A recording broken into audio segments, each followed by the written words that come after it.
Team UDF അടുത്ത കൊല്ലത്തെ തെരഞ്ഞെടുപ്പിനെ നേരിടാനുള്ള ഒരുക്കങ്ങൾ ആരംഭിച്ചു കഴിഞ്ഞു. UDFിലെ പ്രധാന കക്ഷിയായ മുസ്ലിം ലീഗുമായി ഇക്കാര്യത്തിൽ കഴിഞ്ഞ ദിവസം കോൺഗ്രസ് ചർച്ച നടത്തിയെന്നാണ് അറിയുന്നത്. മുസ്ലിം ലീഗിൻ്റെ കയ്യിലുള്ള കളമശ്ശേരി, ഗുരുവായൂർ, പുനലൂർ, അഴീക്കോട്, തിരുവമ്പാടി എന്നിവയിലാണ് ഇപ്പോൾ ചർച്ച നടന്നത് എന്നാണ് കേൾക്കുന്നത്. മലബാറിൽ മുസ്ലിം ലീഗിനാണ് ഏറെ ആഭിമുഖ്യം ഉള്ളത്.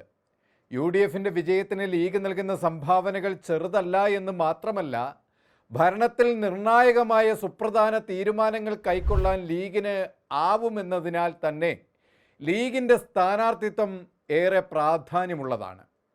എല്ലാ കാലത്തും UDFിൻ്റെ വിജയം ഉറപ്പിക്കുന്നത് മുസ്ലിം ലീഗിൻ്റെ വിജയം കൂടി മുൻനിർത്തിയാണ്. നേരത്തെ തന്നെ കോൺഗ്രസ് സ്ഥാനാർത്ഥികൾ ആരൊക്കെ എന്ന ചർച്ചകൾ കോൺഗ്രസിനുള്ളിൽ തുടങ്ങിക്കഴിഞ്ഞിരുന്നു. എങ്കിലും ലീഗിൻ്റെ ഉറപ്പുള്ള സീറ്റുകൾ കൂടി വിലയിരുത്തിയായിരിക്കും സീറ്റ് ചർച്ചകൾ നടക്കുക എന്നതിനാലാണ് കഴിഞ്ഞ ദിവസം നേതാക്കൾ തമ്മിൽ കൂടിക്കാഴ്ച നടന്നത്. നിലവിൽ ലീഗിൻ്റെ കയ്യിലുള്ള കളമശ്ശേരി, പുനലൂർ, ഗുരുവായൂർ, അഴീക്കോട്, തിരുവമ്പാടി സീറ്റുകൾ കോൺഗ്രസിന് വെച്ചുമാറുന്നതിനെ പറ്റിയാണ് ചർച്ചകൾ ഏറെ നടന്നത് എന്നാണ് UDF വൃത്തങ്ങൾ പറയുന്നത്. കളമശ്ശേരിക്ക് പകരം കൊച്ചി സീറ്റ് ലീഗിന് നൽകാനാണ് സാധ്യത.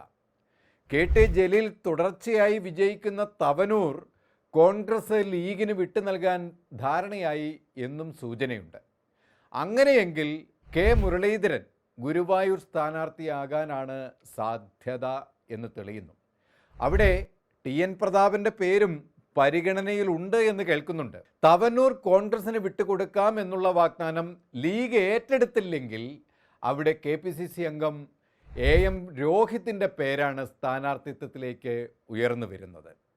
ഗുരുവായൂർ പൊന്നാനി മാറ്റമാണ് എങ്കിൽ പൊന്നാനി ലീഗിന് നൽകുമോ എന്നതും ചോദ്യമാണ്. നിലവിൽ കോൺഗ്രസ് പൊന്നാനിയിൽ പ്രവർത്തനം സജീവമാക്കിയിട്ടുമുണ്ട്.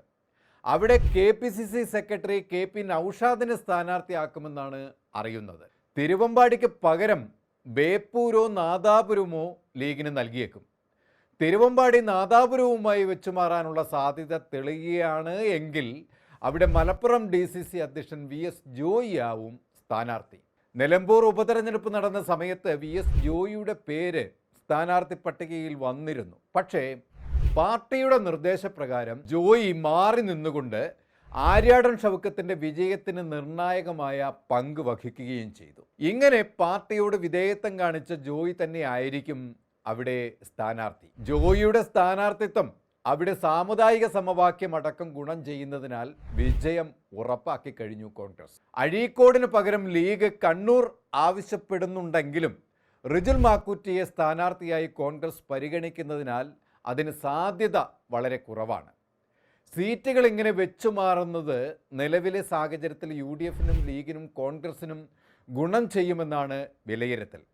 കളമശ്ശേരിയിൽ ലീഗ് സീറ്റ് ഒഴിഞ്ഞു കൊടുത്താൽ നിലവിൽ Ernakulam DCC president advocate Muhammad Shiyas ആയിരിക്കും അവിടെ കൈപ്പത്തി ചിഹ്നത്തിൽ മത്സരിക്കുക.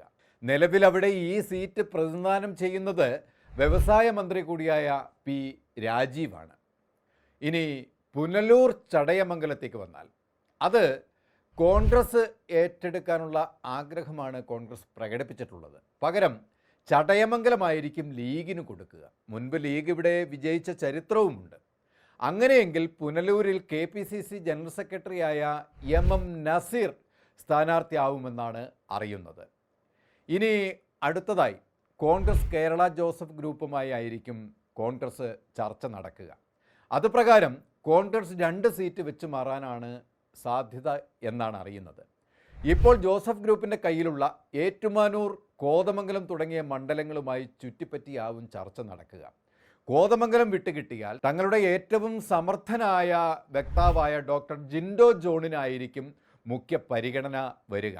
ഏറ്റുമാനൂരിനെ സംബന്ധിച്ചിടത്തോളം കോൺഗ്രസിൻ്റെ പ്രഥമ പരിഗണനയിലുള്ളത് മുൻ മുഖ്യമന്ത്രി ഉമ്മൻചാണ്ടിയുടെ മകൾ അച്ചു ഉമ്മൻ്റെ പേരാണ്. അച്ചു ഉമ്മൻ സ്ഥാനാർത്ഥിത്വം നിരസിച്ചാൽ കോട്ടയത്തുള്ള പ്രവർത്തന പ്രാഗൽഭ്യമുള്ള മറ്റൊരു മുതിർന്ന പ്രവർത്തകനായ സ്ഥാനാർത്ഥിയായിരിക്കും അവിടെ മത്സരിക്കുക. ഈ 2 പാർട്ടികളുമായി ചർച്ച തീരുമാനത്തിലെത്തിയാൽ മറ്റുള്ള ഘടകകക്ഷികളുമായി ഉഭയകക്ഷി ചർച്ചകൾ വരും. അത് അടുത്ത ആഴ്ചകളിൽ ആയിരിക്കും തീരുമാനിക്കുക എന്നാണ് കോൺഗ്രസിലെ നേതൃനിര തീരുമാനിച്ചത്. കഴിഞ്ഞ ദിവസം നടന്നത് പ്രാഥമിക ചർച്ചയാണ്. വരും ദിവസങ്ങളിൽ ഇതിന്മേലുള്ള കൂടുതൽ ആഴത്തിലുള്ള ചർച്ചകൾ നടക്കുമെന്നാണ് UDF വൃത്തങ്ങൾ പറയുന്നത്. ഈ തീരുമാനങ്ങളൊക്കെ തന്നെ രാഹുൽ ഗാന്ധിയുടെയും പ്രിയങ്ക ഗാന്ധിയുടെയും നിർദ്ദേശപ്രകാരമായിരിക്കും എന്നതാണ് യാഥാർത്ഥ്യം. ഈ വരുന്ന തദ്ദേശ തെരഞ്ഞെടുപ്പ് കഴിഞ്ഞാൽ ഉടൻ തന്നെ അസംബ്ലി തെരഞ്ഞെടുപ്പിന് മുന്നോടിയായി ഈ നിർദ്ദേശങ്ങളൊക്കെ പൂർത്തീകരിക്കാനാണ് തീരുമാനം. അതിന് കോൺഗ്രസ് എല്ലാ തരത്തിലും സജ്ജമായി കഴിഞ്ഞു. കൂടുതൽ വാർത്തകൾക്കും വിശേഷങ്ങൾക്കും ഞങ്ങളുടെ channel like, share and subscribe ചെയ്യുക. കൂടാതെ സബ്സ്ക്രൈബ് ബട്ടണിലെ ബെല്ലൈക്കൺ എനേബിൾ ചെയ്യാനും മറക്കരുത്.